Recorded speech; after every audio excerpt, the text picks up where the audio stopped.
God is good and worthy to be praised. The Bible says, let everything that has breath praise the Lord. Amen. Giving honor to God who is the head of my life, to the spiritual advisor, the spiritual counselor, I don't know what else y'all want to call him, but to the carpenter of this house, to the one that builds this house with his bare hands. Give him a great hand clap of praise. Apostle of his carpenter. Somebody, give me the other mic. Let's see if the other mic is better than this one. Find that fellow. If you have your Bibles, turn with me to Matthew the 14th chapter. That's a little bit better.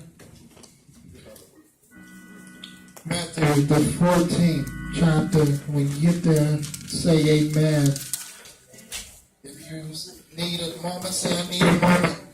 Need a moment. Whatever this is, like, you know what? I just talk to you. I won't use my phone. I can talk.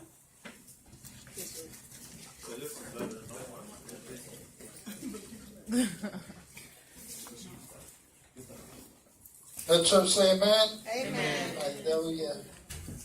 Are we there? Matthew the 14th chapter. It says, and straightway Jesus constrained his disciples to get into a ship and to go before him unto the other side, while he sent the multitudes away.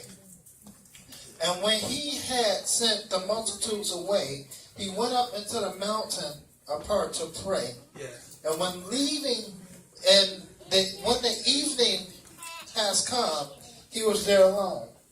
But the ship was now in the midst of the sea, tossed by the waves. For the wind contrary, according to the fourth watch of the night, Jesus went unto them, walking on the sea. And when the disciples saw him walking on the sea, they were troubled, saying, it is a spirit, and they cried out for fear. But straightway Jesus spoke unto them, saying, be of a good cheer, it is I, be not afraid. And Peter answered unto him and said, Lord, if it is thou, bid me to come out on the water. And he said, come. And when Peter was come down out of the ship, he walked out on the water to go to Jesus. But when he saw the wind boisterous, he was afraid. And beginning to sink, he cried, Lord, save me. And immediately Jesus stretched forth his hand and caught him and said unto him, O thou of little faith, wherefore did thou doubt? Amen. You guys may be seated. I just read to you Matthew 14, starting at the 22nd, ending at the 31st verse. It was a couple weeks ago. I was sitting at home, and I know I ain't getting y'all my topic yet, but I'm getting there. Work with me. A couple weeks ago, I was sitting at home. No, a couple weeks ago, I was sitting at work, and I heard the voice of the Lord says, what really happened when Katrina struck? So at the time, I was sitting at work, and we had a couple of hours just sitting in the truck, absolutely doing nothing. So I pulled up the storm of Katrina. I must have watched maybe about 4 or 5 hours just to try to get the whole insight, the whole depth of what happened with Katrina. And how is it that a whole city, 80% of the city, could be underwater? Apostle, I could not understand. How could a whole city, 80% of the city be underwater? What I found out is that Katrina is made in like a bowl.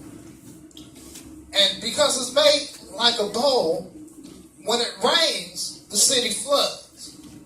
And because the city floods is because the city is underneath sea level. Yes, yes. Now, what you talking about, Ella? How many of y'all have ever been to the lake and you walk out there to the sand? And the farther you get in the sand, the closer you get to the water. When you get to the water, you walk in the water and it dips. Yes. Well, if that water rise, you have a place where you can run. But what happens when the ground that you're standing on is lower than the water was coming? Yes, yes, yes. What happens? And then so I began to think to myself, if that had been me out there in that water, not knowing how to swim, what would I have done? What would you have done? And that leads me, I'm going to tell y'all what my subject is now. About 2 weeks ago, I was sitting in church, and I had this conversation with, matter of fact, it was last week, I had this conversation with Apostle. I had said that too many times we deal with the bridge over the troubled waters. But the question is, what makes the water troubled? Yes. Amen. That's good. That's good. And so that's going to be my topic today. That's the question that we're going to address in this text. What makes this water troubled? Plenty of times we dealt with the bridge, what the bridge is, how a bridge is built, how the bridge is supposed to hold 3 times its capacity, plus whatever is on top going across the bridge. Y'all remember that, right? Yes, yes. Y'all remember that, right? But what we have not understood is, if the bridge is over the troubled water, then what makes the water troubled? What is it that is in this water that is troubling? And when I watched the Katrina episode, I seen how once the water settled, there was fish swimming around in folks' basement. I'm like, that sounds good, Apostle. Maybe I go down there and get me a catfish or something. I'm like, but then I realized there are alligators and sharks in that water too. I'm like, you know what? I just stay my city boy on home. And what I kind of found out, there is gasoline in the water, there was oil in that water, there was all type of contaminants that was in that water. Not too long ago, Detroit, Flint, Michigan had lead in the water. And that's what made the water trouble. And Katrina, because the water wasn't pure, is that what's made that water trouble. Y'all stay with me, all right? Yes. That's what made the water trouble. Too many times in our lives, we live our lives standing on solid ground. We walk in and we declare our faith. We say what Jesus is going to do. But when it comes down to when our water be in trouble, what do we do then now? We get scared, we get nervous, we get upset, we cuss folks out, we fight, we tell folks what we ain't going to do. But is that what makes your water trouble? When I look at the word water, Apostle, this was interesting to me. The water appears in the Bible 722 times. Somebody said, wow. Water. Water, yeah. It appears in the Bible 722 times. The storm like Katrina is, when I looked up the word storm, the word storm appears in the Bible 14 times. The word appears in the Bible 14 times in 13 verses. Y'all remember that? Somebody say 14 times in 13 verses. 14 times and 13 verses. Yes. So the word water is mentioned 722 times. The word storm is mentioned 14 times, which 7 is half of 14. And we always talk about the number of completion. So I asked God, what are you trying to say about the storm? He said, all I'm simply trying to say is, like Katrina can bounce back.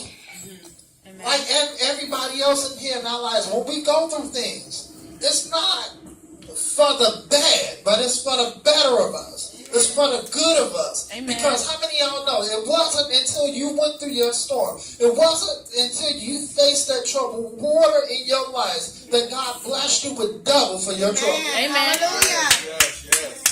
That's where we get the number 14 from. 7 plus 7 is what? 14. I'm glad we got some folks that can count in here this morning. Amen. When I look up the word trouble, I typed it in my phone. I was curious.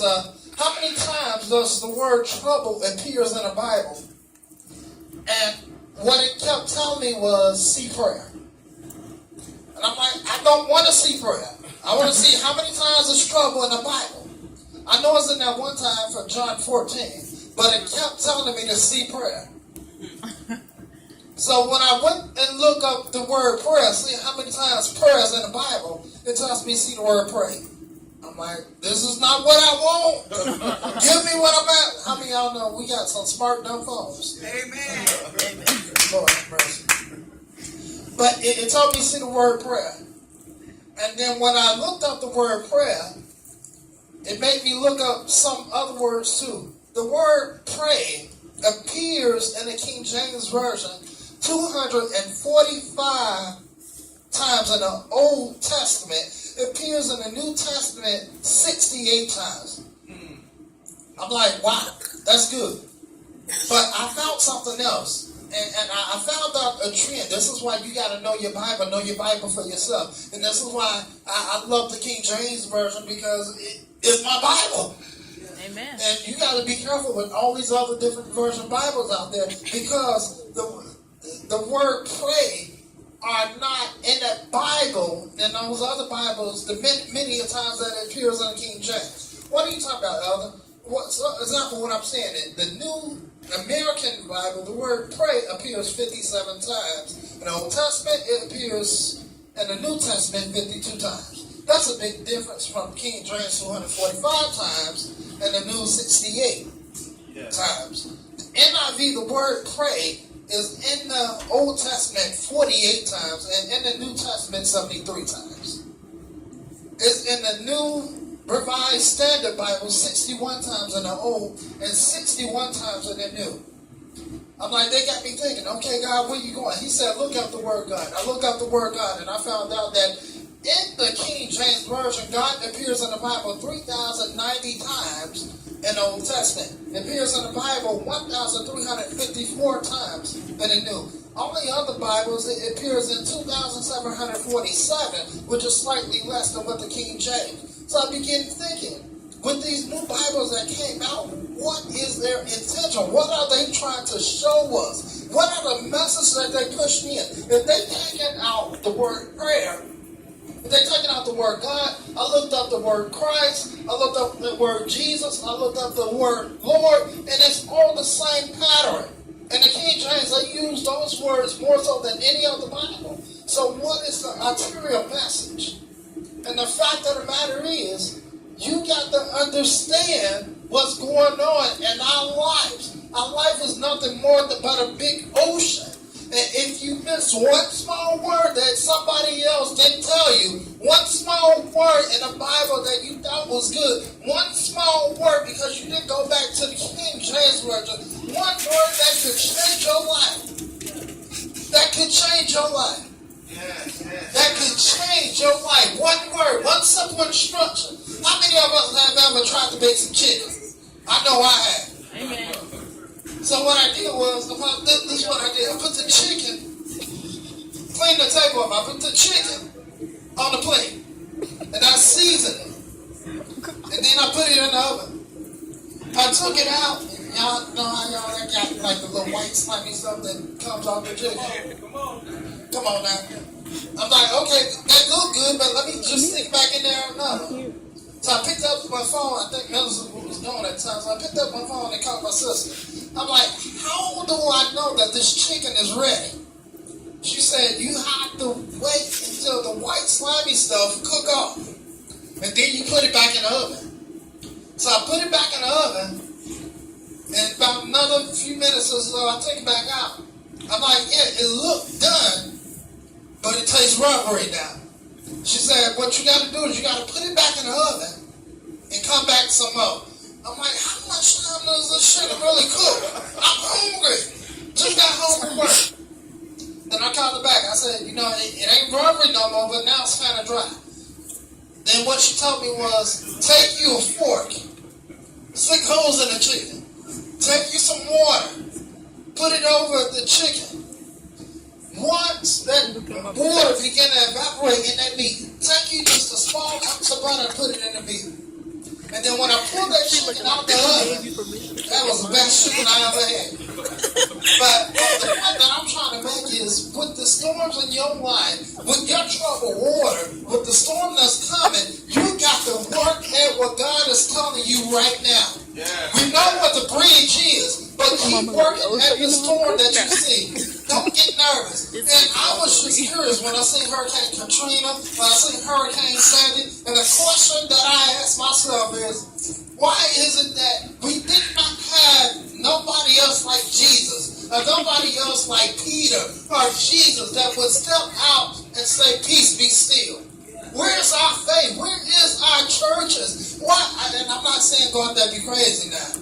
But what the point, the fact that what I'm trying to make is, even though we got a hospital across the street, why can't we just walk next door to the hospital, put our hand on it, and say, you know what, for this moment, this isn't everybody here, hospital closed. And it happened just like that. Where is our faith? Amen. We living in a society to where everything that we say will get us in trouble. If we mention anything about gay, it gets us in trouble. If we mention anything about what's going on in the world, it gets us in trouble. But yet still, like I just showed you, God's word is stringing and stringing and stringing with the next things that they put out to make it even.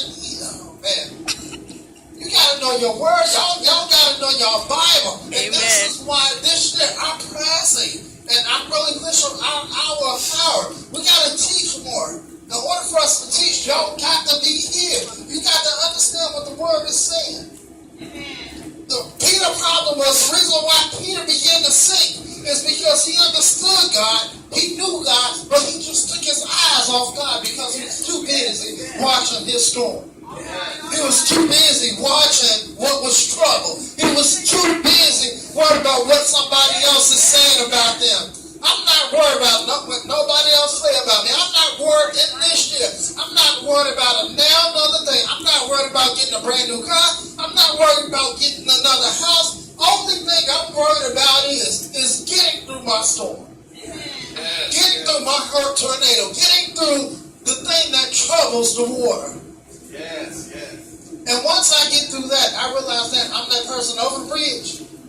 So once I get through my storm, I can now cross my bridge. Amen. God bless you.